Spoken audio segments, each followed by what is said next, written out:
He diseñado 5 principios irrefutables en la vida del cristiano, el pentaprincipio irrefutable, y necesitamos estos 5 principios para poder protegernos, para poder avanzar. El primero de ellos es que Jesús es único.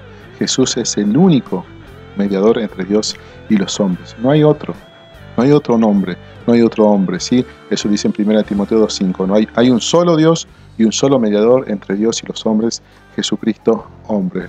Luego dice en Juan 14:6, un texto muy conocido: yo soy el camino y la verdad y la vida, y nadie viene al Padre sino por mí.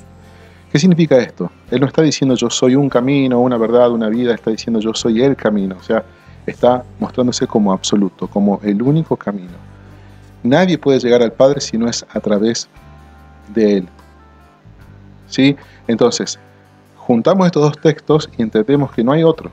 Si agregamos a esto Hechos 4:12, dice: y en ninguno otro hay salvación, porque no hay otro nombre bajo el cielo dado a los hombres en quien podamos ser salvos. Él es la única salvación. Él es el único mediador, Él es el único camino, Él es la única salvación. Entonces, ¿cuál es la conclusión de esto? Que Jesús no es ni católico, ni evangélico, ni protestante, ni metodista, ni presbiteriano, ni pentecostal. Jesús es el único camino, es la única alternativa. No es que una religión nos lleve a Dios, no es que la iglesia católica me lleve a Dios o la iglesia evangélica sea el camino a Dios. Es solamente Jesús, solamente Él. ¿Qué es lo que nos lleva a Dios? Tener fe en Jesús. Y esta fe tiene que estar puesta en Jesús. Porque la fe por sí misma no va a salvar. Si vos tenés fe, vos podés tener fe, todas las personas tienen fe. Tienen fe en una estatua, tienen fe en Buda, tienen fe en otros dioses. O sea, la fe abunda en las personas. Pero lo que nos salva no es la fe, sino la fe en Jesús. Por eso dice Gálatas 3:26, todos son hijos de Dios por la fe en Cristo Jesús. ¿Sí? Después en Efesios 3:12 dice: en quien tenemos seguridad y acceso con confianza por medio de la fe en Él, refiriéndose a Jesús. Si tú remueves la palabra en Jesús, solamente queda una fe humanista, una fe, ¿sí?, que tiene un límite. Mi fe llega hasta un punto, pero la fe en Jesús es aquella que me da acceso a la salvación, al único Jesús, el único camino, el único mediador, la única salvación. Es en Jesús. No hay nadie más, solamente Jesús. No hay religiones, no hay otras personas que nos puedan acercar a Dios. No hay otros intermediarios, solamente Jesús y nadie más. Él es el único camino a Dios, no hay otro. Primer principio irrefutable: Jesús y nadie más. Ahora, en esta oportunidad vamos a ver el segundo principio irrefutable, que es la gracia. Somos salvados solamente por su gracia. Pero vamos a hacer una pregunta: ¿cuál es la diferencia entre un premio y un regalo? La diferencia es que el premio tiene que ver con un mérito propio. Me lo dan porque me lo gané, por disciplina, por ganar partidos. En el caso de la selección argentina, ganó todos los partidos y le dieron la Copa del Mundo. Entonces tiene que ver con un mérito propio, de tal manera que la persona que lo gana se puede jactar y decir: me lo gané por esfuerzo, por orgullo, por mérito propio. En cambio, el regalo te lo dan aunque no lo merezcas. Un día antes del cumpleaños, no hiciste la tarea, no arreglaste tu habitación, no aprobaste un examen. Si llega tu cumpleaños y te hacen una torta rica, te regalan algunos regalos, y aunque no lo merezcas, te lo regalan igual. Y bueno, te podés jactar y decir: me regalaron porque soy una excelente persona. No, te lo regalan por amor, porque te lo quieren dar.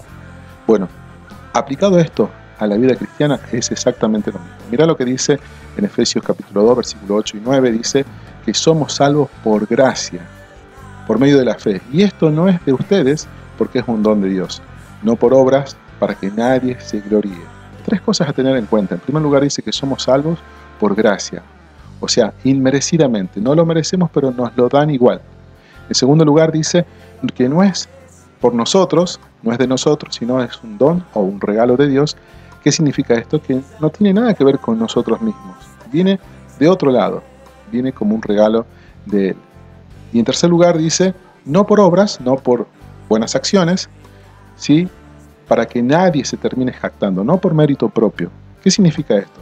Quizás alguno me va a decir: no, pará, que acá no está hablando de las buenas obras. de las buenas acciones que hacemos en la actualidad, está hablando de las obras de la ley. Pero aun si así fuera, ten en cuenta que las obras de la ley, todo judío pensaba que cumpliendo las obras de la ley, entonces al cumplir recién serías justificado delante de Dios. Así que es prácticamente lo mismo, ¿sí? Cuando vos cumplís y haces buenas obras, entonces recién Dios me va a sonreír y me va a querer. Pero en cambio, acá está diciendo, no es por buenas obras, para que nadie se ande jactando de que, mira, ¿sabes qué? Me porté tan bien, hice una buena vida, que Dios me guiñó el ojo y me dejó entrar en el cielo. Nadie se puede jactar acá, porque es por gracia. Pero alguno va a decir, bueno, pero claro, entonces yo recibo a Jesús por gracia y viva la fe, pago de mi vida lo que sea. No, porque en Romanos 6, 1 y 2 dice lo siguiente: ¿qué pues diremos? ¿Vamos a perseverar pecando para que la gracia abunde? En ninguna manera, porque los que hemos muerto al pecado, ¿cómo podemos vivir aún en él? ¿Qué significa esto? Que aquellos que hemos recibido la gracia, no podemos recibir la gracia para seguir haciendo las cosas a nuestro antojo, a nuestra manera. No. Nosotros recibimos la gracia para que podamos vivir de una manera totalmente distinta, siendo transformados, viviendo en un nuevo camino, en un camino justamente de gracia, en un camino distinto. Somos salvos por gracia, no por buenas obras para que nadie se gloríe. Segundo principio irrefutable para que vos puedas meditar. Y en tercer lugar vamos a ver la seguridad, ¿sí? Y yo le he titulado a esto fiel aunque yo no. ¿Y a qué me refiero? ¿Sí? Me refiero a que muchas veces nosotros nos equivocamos, pero sin embargo Dios se mantiene fiel. Y vamos a ver esto en breves momentos. Yo te quiero citar Juan 5:24, que dice: de cierto les digo, el que oye mi palabra y cree al que me envió tiene vida eterna, y no vendrá condenación, mas ha pasado de muerte a vida. Mirá lo que está diciendo, tres cosas fundamentales. Tiene vida eterna. ¿Qué significa esto? Que es eterna. Justamente eso, ¿sí? Si Dios me diera una vida pasajera, me salvara de manera pasajera, entonces ¿cuál sería el sentido de decir que Él me da vida eterna? Si Dios me diera una salvación que tiene ¿cómo decir? Que tiene una fecha de vencimiento hasta que yo me equivoque, entonces ¿cuál es el sentido de darme esta salvación eterna que está mencionando de acá? En segundo lugar, dice, no viene a condenación. Cuando Dios me da esa vida, ya no hay posibilidad de que yo sea condenado. En tercer lugar, dice, pasó de muerte a vida. Esta es la seguridad que tenemos, que cuando le conocemos tenemos vida, una vida eterna. En segundo lugar, ya no estamos en condenación, sino que hemos pasado de muerte a vida. Después en Juan 10:28 dice, y yo les doy vida eterna y no perecerán jamás, ni nadie la arrebatará de mi mano. Nuevamente, tres cosas. Primero, nos da vida eterna. En segundo lugar, dice, no perecerán jamás.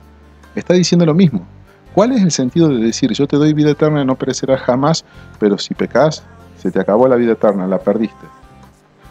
Él está diciendo, tiene vida eterna, no perecerán jamás, y nadie las quitará de mi mano. Una oveja a veces se escapa de las manos del pastor, pero ¿qué hace el pastor?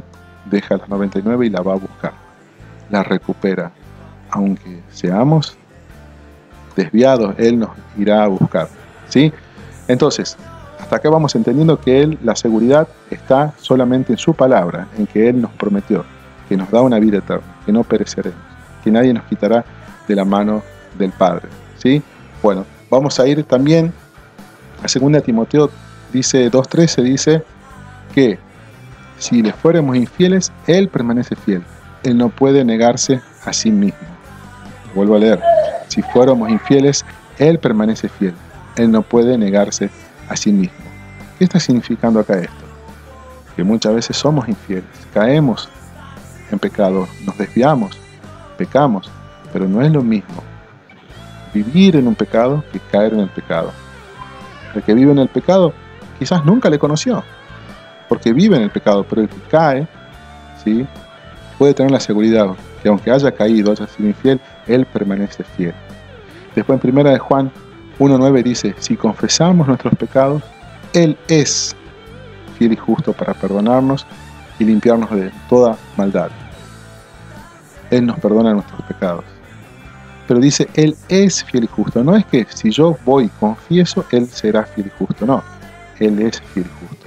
Lo que significa es que cuando yo estoy confesando mis pecados, Él ya está siendo fiel, porque Él es fiel y justo. Recordemos a Natán.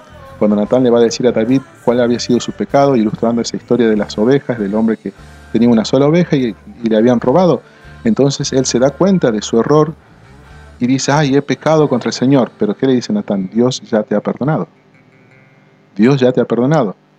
Pero si ni siquiera David había escrito el Salmo 51 arrepintiéndose, Dios ya le había perdonado, porque aunque David fue infiel, Dios permanecía fiel. Y esta es la seguridad que nosotros tenemos, ¿sí?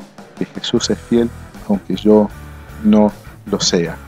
Qué seguridad hermosa, ¿no? Y ahora, en esta oportunidad, en el cuarto punto, vamos a ver que Dios nos ha llamado a santidad. Caer o disfrutar. ¿Cuál es la diferencia entre caer o disfrutar? Una persona que cae es una persona que tropieza, que se equivoca, que es llevado por la debilidad, pero no tiene el hábito. En cambio, la persona que disfruta es la persona que vive en su pecado, que vive en su maldad, que la disfruta.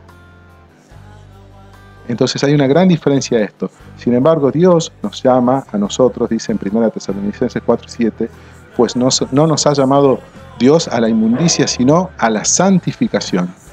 ¿Y qué significa la palabra santo? La palabra santo significa apartado para un propósito, apartado para Dios. Él nos ha llamado a estar apartados para Dios. Dice en 2 Corintios 6:17, dice, por lo cual salgan de en medio de ellos, apartados, dice el Señor, no toquen lo inmundo, y yo os recibiré. Y seré para vosotros por Padre, y vosotros me seréis hijos e hijas, dice el Señor Todopoderoso. ¿Qué significa esto? Para ser hijos de Dios, para ser hijo de Dios, para tener un Padre y nosotros ser hijos e hijas de Él, ¿qué pide Él? Él dice, salgan de en medio de ellos, apártense, no toquen lo inmundo. En el punto anterior quizás sale alguien y dice, claro, bueno, yo recibo a Cristo y hago de mi vida lo que quiero, ando de borrachera, de joda, de fiesta. No, porque cuando nosotros somos llamados a ser salvos, cuando somos llamados a recibir a Jesús, este es el contexto. Apártate de este mundo, no toques lo inmundo.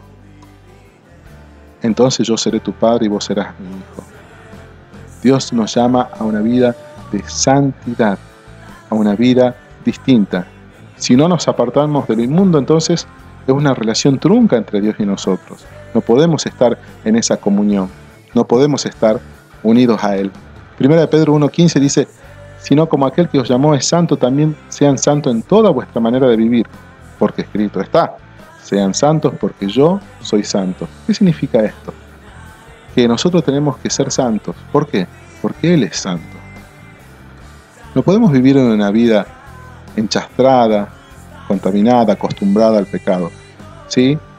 Dice Jeremías 13:23, dice, ¿mudará el etíope su piel o el leopardo sus manchas? Así también.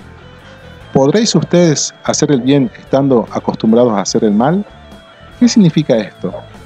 Una persona que constantemente está en una vida de pecado, ¿puede hacer el bien si no renuncia a ese hábito? Y no, la palabra es no. Entonces Dios nos llama a nosotros a renunciar. La única manera de vivir una vida en santidad es renunciar a ese hábito, a esa vida de pecado. ¿Sí? Y vamos a terminar con esto. Dice 1 Juan 3:8, dice, pero todo aquel que persiste en practicar el pecado demuestra pertenecer al diablo, que desde el principio y hasta ahora no ha dejado de pecar. Pero el Hijo de Dios vino a destruir las obras del diablo. El que es nacido de Dios no persiste en la práctica del pecado, porque en él permanece la vida de Dios. No puede estar entregado al pecado porque ha nacido de Dios. Más claro imposible.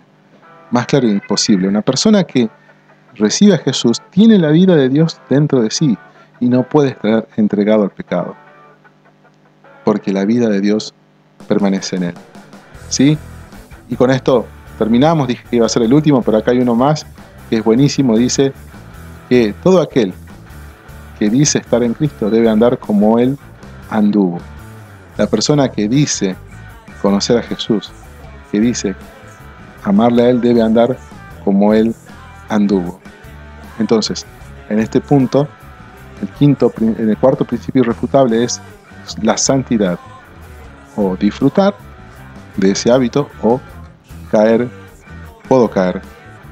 No como una habilitación de que, vamos, podemos, entonces caigamos. No, sino que puede suceder que caigamos. Pero no es lo mismo caer que vivir disfrutando el pecado. 5 principios irrefutables en la vida cristiana. ¿Estás viviendo en santidad? ¿La vida de Dios habita dentro tuyo? Entonces no podés vivir en la práctica y en la costumbre del pecado, porque la vida de Dios habita dentro tuyo. Y en quinto lugar, Él nos ha provisto de su palabra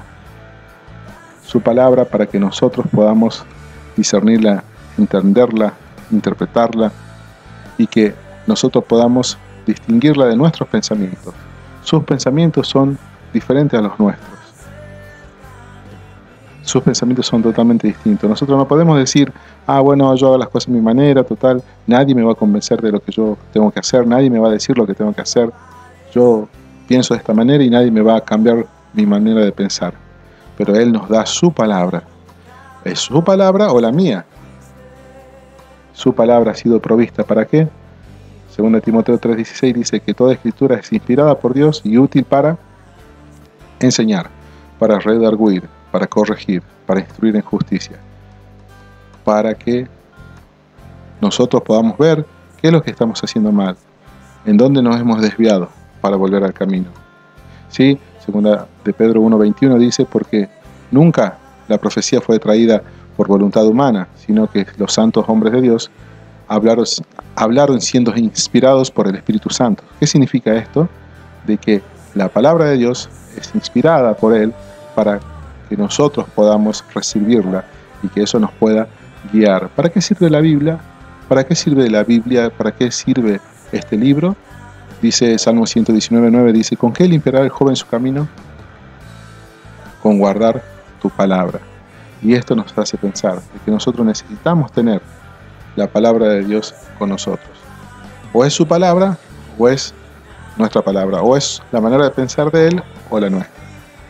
Nadie nos va a decir lo que tenemos que hacer, entonces ahí estamos complicados. Juan 15:3 dice que Jesús le dijo a los discípulos, ustedes ya están limpios por la palabra que les he hablado. La palabra de Dios nos limpia. Y no solo eso, sino que le dice, permanezca en mí, yo en ustedes. Como el pámpano no puede llevar fruto por sí mismo, ¿sí? Si no permanece en la vid, así tampoco vosotros si no permanecéis en mí. Yo soy la vid y vosotros los pámpanos o las ramas. El que permanece en mí y yo en él, este lleva mucho fruto, porque separado de mí nada podéis hacer. Es la palabra de Él la que nos limpia. Pero lo más importante es que nosotros no podemos vivir a nuestra manera.